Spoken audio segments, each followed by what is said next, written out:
The bitemark of the century.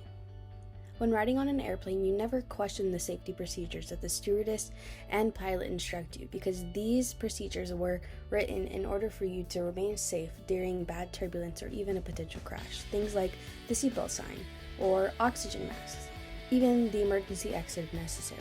Do you know there's a procedure that helps with personal identification? The procedure is called the brace for impact procedure. The brace for impact procedure occurs when the plane is going to need to make an emergency landing in a body of water or even some sort of form of landmark. The brace for impact procedure has 4 simple steps. The first one, sit up straight.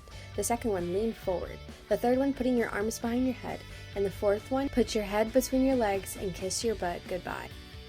And now you're thinking, how does the brace for impact procedure help with personal identification? Well, the answer for that is quite simple. It's during the 4th and final step when you put your head between your legs. You're bracing your cranium for any force of impact.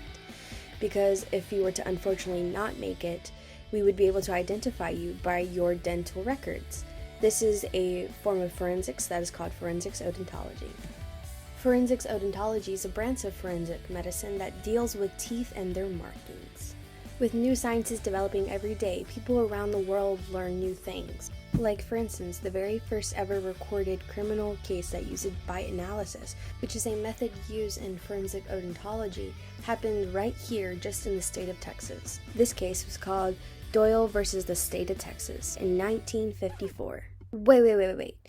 You think I was going to get into it without even letting you know the background of forensic odontology? How about we take it from the beginning, using our history events related to early forensic odontology textbook. As we can see here from our table of contents, we have a lot of history to talk about today, before we get to the nitty and gritty parts of Doyle versus the state of Texas. Our first stop is going to be in ancient Rome, specifically in 49 AD. Our case begins with Lalita Paulina. The emperor at the time, Emperor Claudius, had been handling his ruling very well. His wife, on the other hand, Julia Agrippina, had a great rival with Lalita Paulina and ordered her to take her own life. Agrippina had Roman soldiers follow Lalita Paulina and bring back the head in order to make sure it was her. Agrippina remembered that Lalita had unique teeth. Now to something a little more current that you may have learned in your high school. The American Revolution. The battle that we will specifically be focusing on during this time is the Battle of Bunker Hill, or the turning point in the American Revolution. Our main character for this topic is Mr. Paul Revere himself. Paul Revere was a dentist. Yeah, I know, shocking, a dentist, right? We're talking about the same man. The man that rode in on a horse with his cape flowing in the wind, trying to keep his hat on, yelling, "The British are coming, the British are coming." He was a dentist, a self-taught dentist at his home.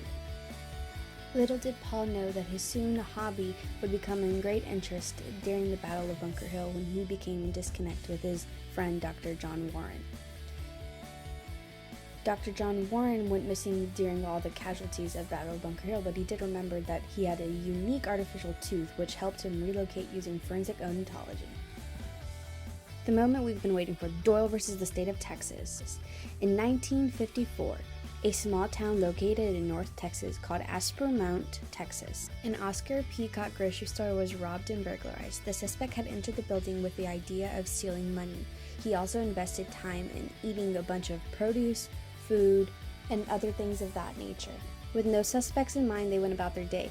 Later on during the week, a DUI traffic stop occurred. A intoxicated driver was taken into custody, his name no other than Jimmy Doyle. As a peace offering, the guard offered him a piece of cheese and he involuntarily ate it. In receiving it back, they noticed something very different, or matter of fact, similar. Indentations on the cheese matched the indentations on the Oscar P. grocery store evidence. The 2 teeth molds were made and there was a match. Jay Doyle was the perpetrator who broke in, robbed, and burglarized the grocery store. The verdict is in.